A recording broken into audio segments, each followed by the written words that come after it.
Hola de nuevo, acá estamos con el trabajo práctico. Bien.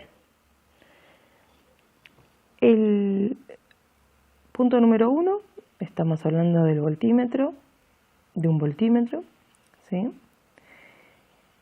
Lo que tenemos ahí es la cantidad de volt a fondo de escala y las divisiones. Dice que se tiene un voltímetro que se desea realizar una medida de tensión del instrumento. ¿Qué instrumento elegirías? Bien, lo que nosotros necesitamos determinar es el valor de la lectura en volt, ¿sí? Hago foco, y el rango de incertidumbre. Nosotros ahí no tenemos el valor de la lectura en volt.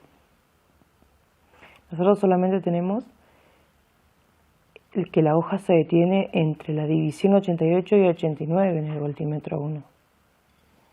Ese no es el valor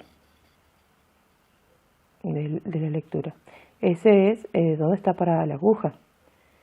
Entonces, en base a eso tenemos que ver en qué voltaje nos está midiendo.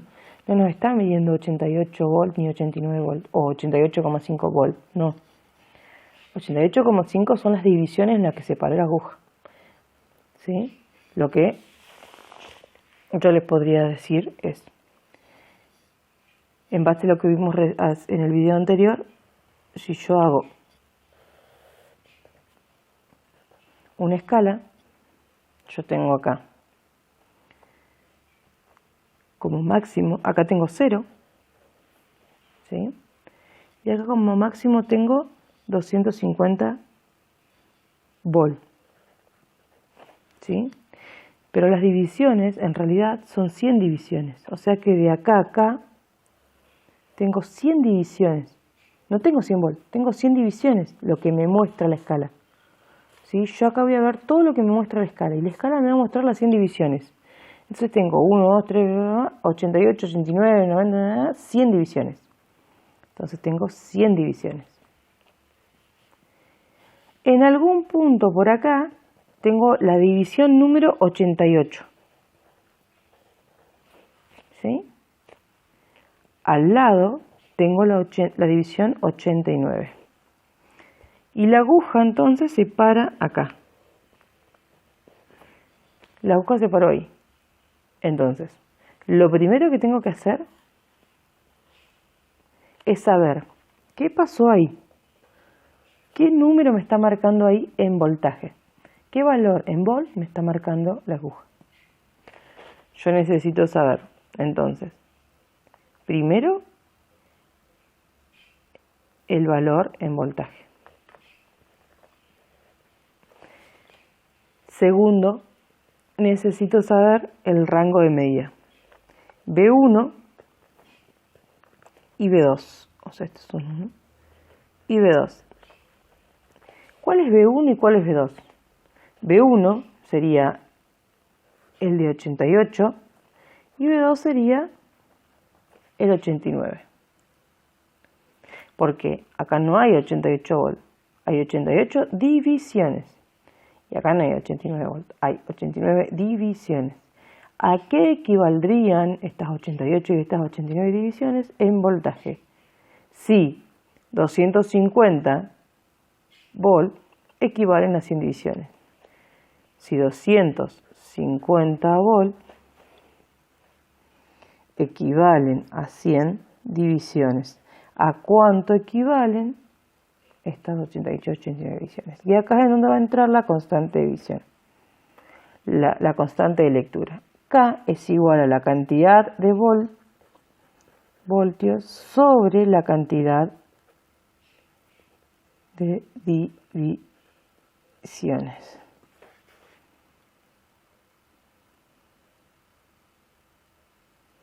Entonces calculo K, después calculo B1, B2 y B3, y acá tengo el rango. ¿Por qué? Porque mi constante, mi valor B va a estar entre un rango. No va a estar en cualquier punto acá en la tabla. Va a estar entre B1 y B2. B1 y B2. Entonces, mi rango es B1 y B2. Entonces, ese es el rango de lectura. Por eso quiero calcular B1 y B2. Y el valor de lectura es B. Entonces, B está entre B1 y B2. Y ahí es en donde me dice el rango de incertidumbre. B1 y B2 es el rango de incertidumbre. Y B es el valor de la lectura. Y ahí ya tengo lo que necesito. Ese es el cálculo de B1, del voltímetro 1. El voltímetro 2 es más fácil porque yo tengo 250 volt y 250 divisiones. No tengo otra cosa. Pero ahí ustedes tienen una ventaja.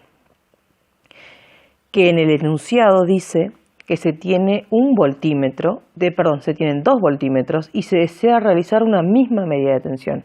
O sea que con el voltímetro 1 y el voltímetro 2 se desea realizar la misma medición. Yo no estoy realizando otra medición. Entonces lo que calculo de B en el 1 es lo que calculo de B en el 2. O sea que yo ya tengo si calculé como dato B en el 1, en el 2 puede ser que sea lo mismo. ¿Se entiende? Si no se entiende, me mandan un mensaje, que no entienden. Bien.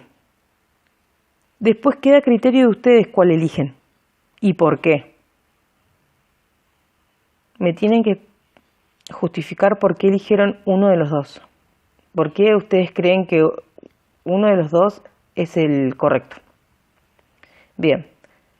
Esto, fíjense, no sé si quieren anotarlo. Yo les dejo ahí para que vean y si le quieren sacar después foto o algo cuando lo quieran parar. Bien, seguimos.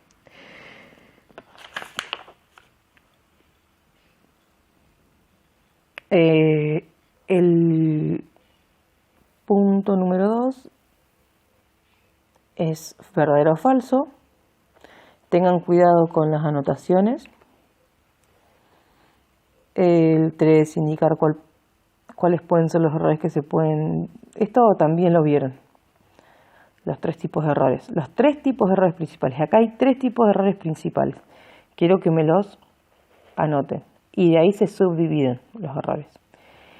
Bueno, y indicar la incertidumbre absoluta y relativa, eso está en el material.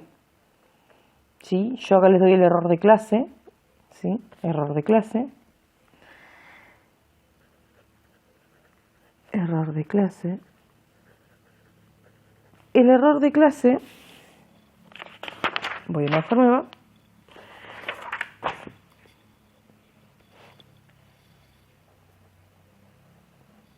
El error de clase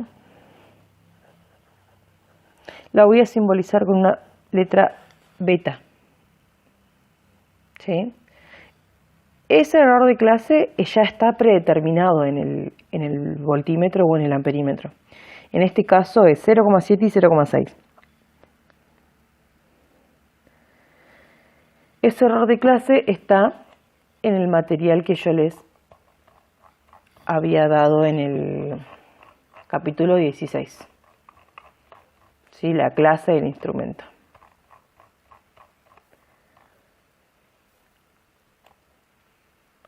A ver si lo encuentro enseguida. Error absoluto y relativo. En el error absoluto y relativo está el error de clase. El error de clase es igual al error absoluto máximo sobre el voltaje máximo. Entonces, el error de clase es igual al error absoluto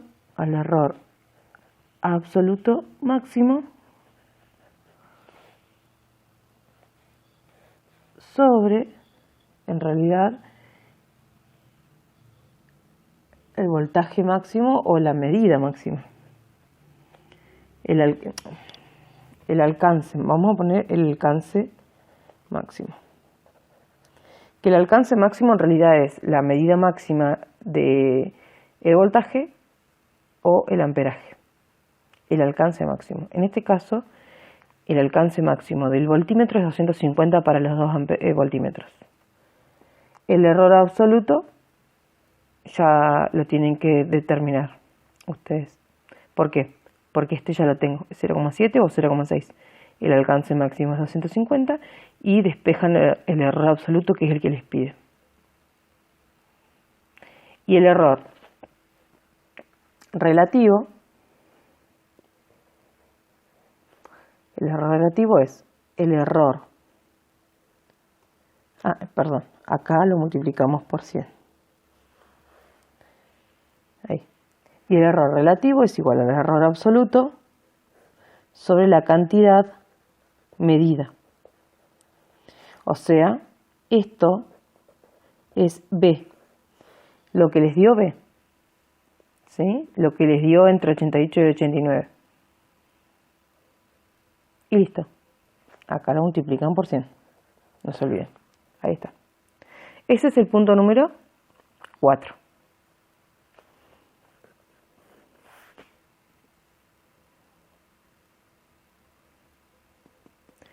El punto número 5,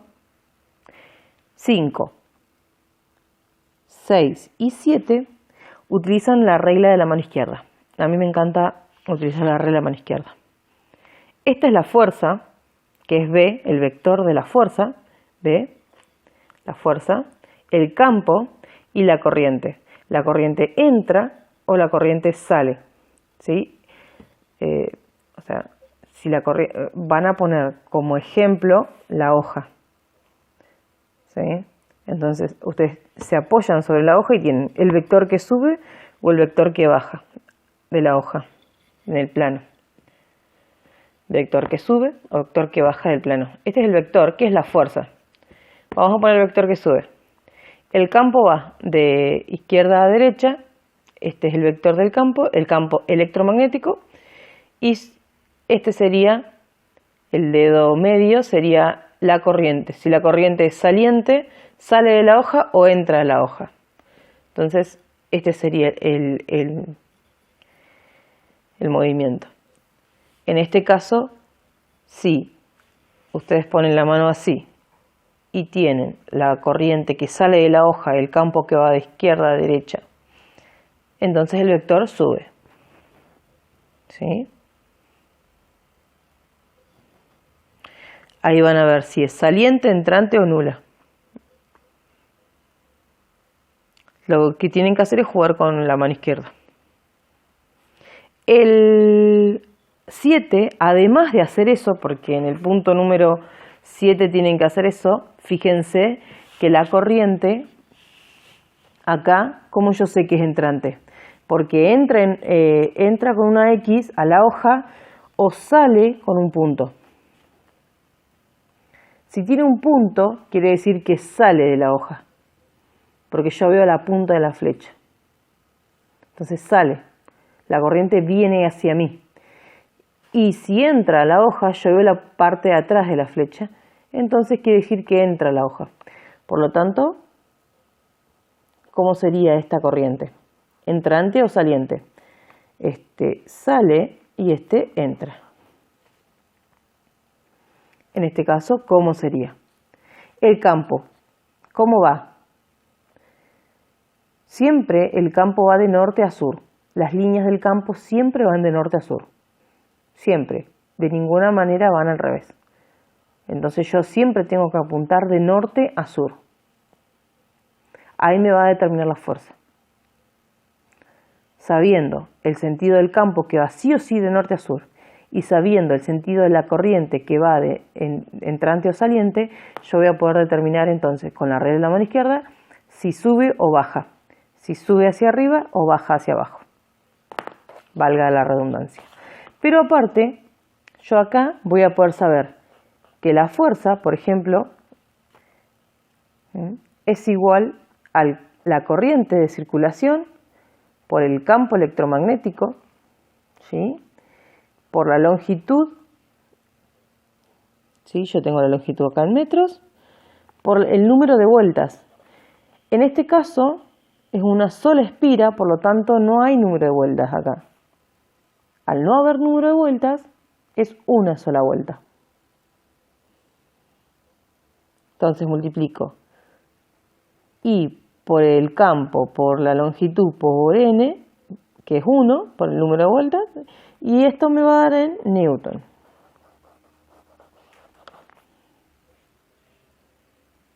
Bien. 8. Dado un amperímetro 50 amperes, posee una resistencia de 0,1 ohmio, determina el valor de resistencia Shunt. Resistencia Shunt está en el capítulo 16. Capítulo 16. ¿Qué resistencia tendrá un conductor de cobre de 50 metros de longitud y de 1 milímetro de sección? Bien. En el 9 yo tengo la resistencia de cobre. Acá también esto es de laboratorio de mediciones eléctricas. La resistencia, según la ley de Ohm, es, según la ley de Ohm, yo tengo el triangulito, tengo B, tengo I y tengo R. Si yo necesito calcular R, es B sobre I. Pero la resistencia también depende del propio material que es con el que está formado. O sea que va a depender de la resistividad del cobre por la longitud de ese cobre, por la sección de ese cobre. Entonces yo voy a trabajar con esta fórmula en el 9.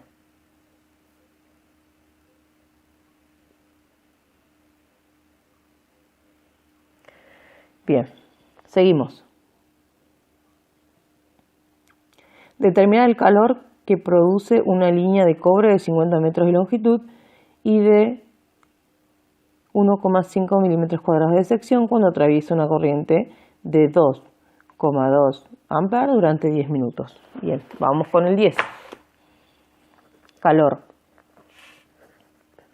Bien, esto también es de Laboratorio de Mediciones Eléctricas de cuarto. El calor que desprende una línea, yo necesito saber qué calor desprende una línea porque puedo tener complicaciones. El efecto Joule es el que yo tengo que evitar en mi línea eléctrica cuando estoy instalando un motor o una instalación eléctrica domiciliaria o industrial. A no ser que yo quiera fabricar un calefactor eléctrico o algún sistema de calefacción por medio de un sistema eléctrico.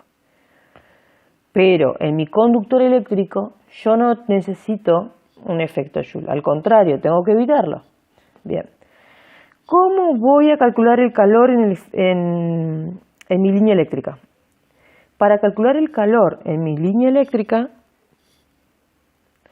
yo voy a utilizar, para convertirlo a calorías, la constante de 0,24 calorías por la energía. Bien, esa energía, ¿a qué es igual? A la potencia por el tiempo. ¿Tengo el tiempo? Sí. ¿Tengo la potencia? No. ¿Cómo calculo la potencia? La potencia es igual a la tensión por la corriente por este tiempo. ¿Tengo tensión y tengo corriente? En el 10, a ver, dice determinar el calor que produce una línea de cobre de 50 metros de longitud y de 1,5 de sección cuando atraviesa una corriente de 2 amperes. Ah, bien, no tengo tensión, pero sí tengo corriente. Determinar, sí tengo corriente, pero no tengo tensión. Entonces, ¿qué hago? Bien, seguimos desmembrando esto. No tengo tensión. Esto, ¿a qué es igual? En la ley de Ohm. Vamos otra vez a qué es igual. Bien. Esto es B, esto es I y esto es R.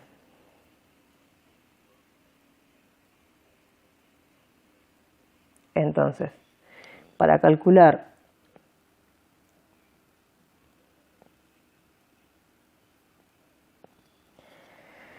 B,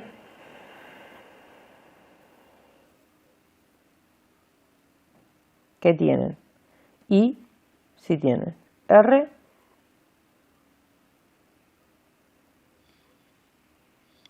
sí tienen R. Porque R, ¿a qué es igual? Esa R. A la resistividad del cobre por la longitud sobre la sección. ¿Tienen la longitud del cobre? Sí, 50 metros de longitud. ¿Tienen la sección del cobre? Sí, 1 milímetro cuadrado de sección. Bien.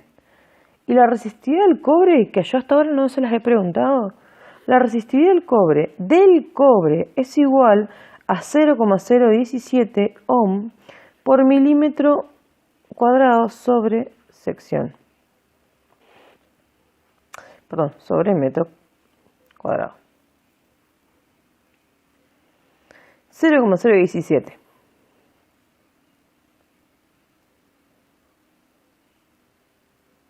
Siempre la resistencia del cobre. Como estamos trabajando siempre con cobre, cada vez que le digo cobre, ya saben cuál es. Es esta.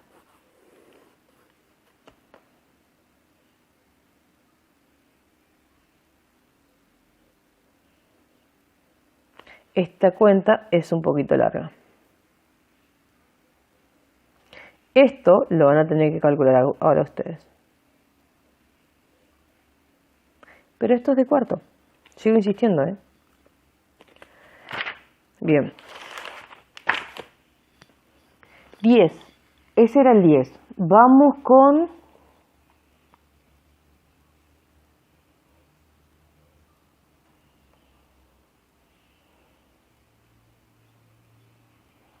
el 11. ¿Cuánto calor desprende un conductor de cobre de 150 metros de longitud y 2 milímetros de sección que alimenta un motor de 2 kilowatts de potencia? Bien. Ahí ustedes tienen la potencia del motor y tienen el voltaje de la línea y tienen el funcionamiento. Pero yo les pido el calor que desprende el conductor. Bien, en el 11. Ustedes tienen la fuente de alimentación. Ahí está la fuente de alimentación.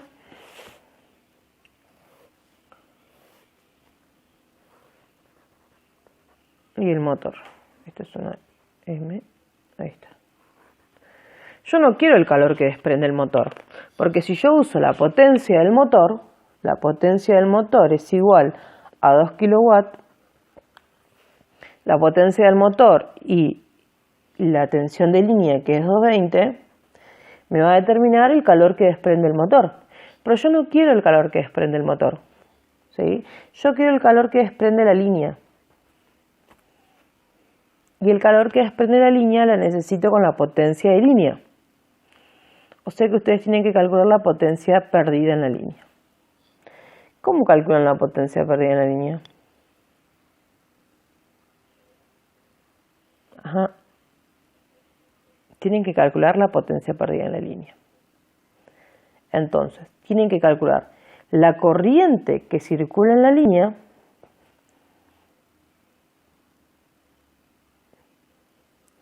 y la resistencia de la línea. Bien. ¿Cómo calculo la corriente que circula en la línea?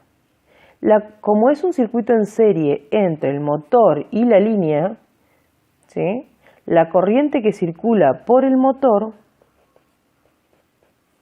va a ser la misma que circula por la línea.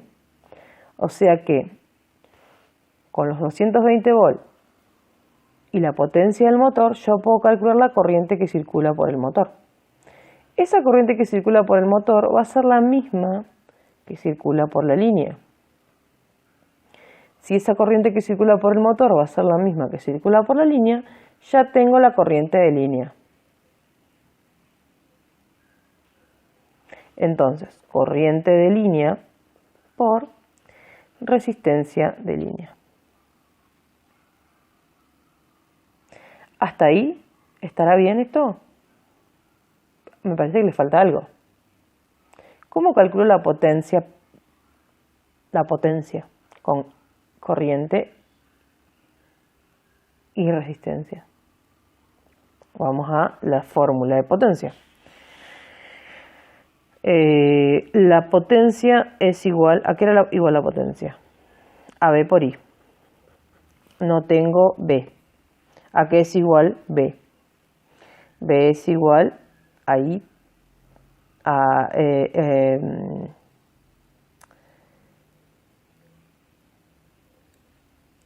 B por I es igual a I por R.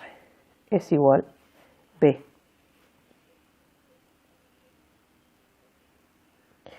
Por esta I. ¿Cuántas I tengo? I por I cuadrado. Entonces a esta I le pongo el cuadrado. Porque una potencia es igual a I cuadrado por R cuando no tengo B.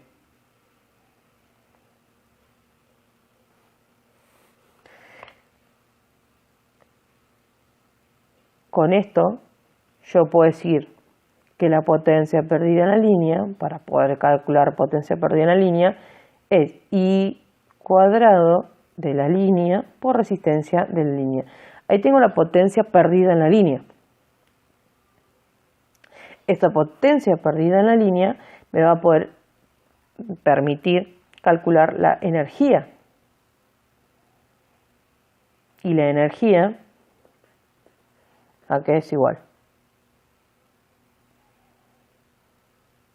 Y el calor en la línea, ¿a qué es igual? Ya lo vimos en la otra, en el otro ejercicio. Lo vimos acá. Efecto Joule. Lo vimos ahí. Potencia por tiempo. Energía. ¿Sí? Y ahí ustedes calculan. Ese era el 11. El 12. Se desea medir la longitud de una bobina de cobre para no tener que desarmar el conductor, midiendo con un ómetro conectado a los extremos de la bobina una resistencia de 1 ohm y mediante un calibre medimos el diámetro de 0,5. Bien, quiero medir la longitud de una bobina. Bien, el 12, vamos con el 12. La longitud de una bobina. Bien, yo tengo que la resistencia es igual a resistividad del cobre por longitud sobre sección. Yo tengo sección del cobre. No, tengo el diámetro, pero puedo calcular con el diámetro, puedo calcular la sección. ¿Sí? Pi por diámetro al cuadrado sobre 2 o pi por radio al cuadrado sobre 4. Bien. Se llama la longitud de la bobina de cobre para no tener que desarmar el conductor mediante un ómetro conectado a los extremos de la bobina, una resistencia de 1 ohm. O sea que ya tengo la resistencia. Tengo la resistencia.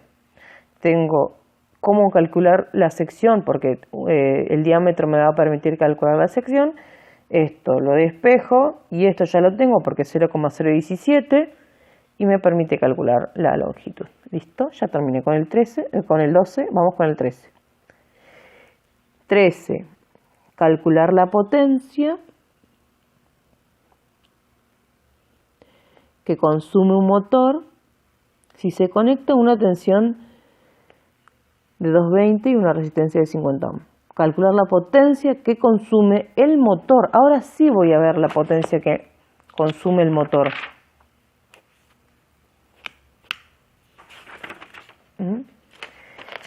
La potencia que consume el motor. Yo tengo otra vez el dibujito.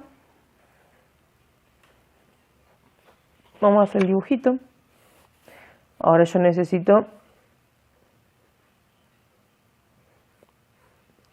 la potencia del motor. La potencia del motor.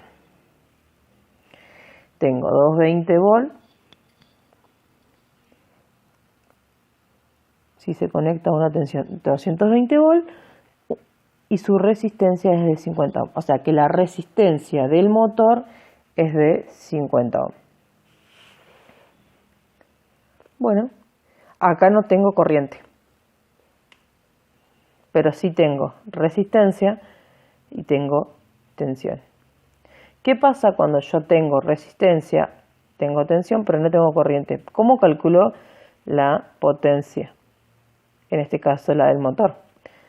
Bien, vamos a hacer la sustitución. Yo tengo potencia, es igual a V por I.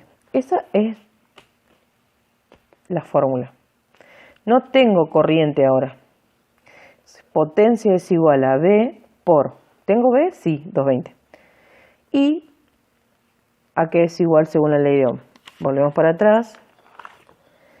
I es igual a V sobre R. Entonces vamos a poner, en vez de poner I, ponemos V sobre R. V por V, V cuadrado. Entonces hacemos V al cuadrado sobre R. Y ahí nos quedó el cálculo. O sea que este sería generalizado. Potencia del motor es igual a la tensión de línea, que es 220 volts, al cuadrado, dividido la resistencia del motor. Y ahí nos daría. Este ya está. Este sería el número 13. Bien. Vamos con el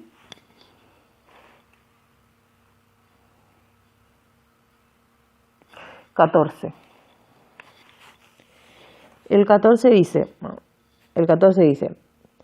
se desea calcular la potencia perdida.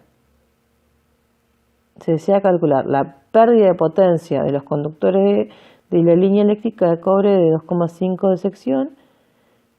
Bien, se desea calcular la pérdida de potencia perdida de los conductores en una línea eléctrica. Eso ya lo hicimos en los anteriores. Listo, este ya está hecho, ya está resuelto en los anteriores. Calcular el calor desprendido de un horno eléctrico de funcionamiento. También, esto ya lo vimos en los puntos anteriores. 16. Calcular la sección que corresponde a la línea de 100 metros de longitud que alimenta un motor monofásico de 3,5 a 220 si la caída máxima de tensión es del 4% de alimentación. Bien, ¿qué pasa con la caída máxima? Vamos a calcular la sección. Bien, vamos a ver, sección del conductor, este sería el 16. Sección del conductor con caída de tensión. Entonces yo tengo la resistencia, vamos a arrancar de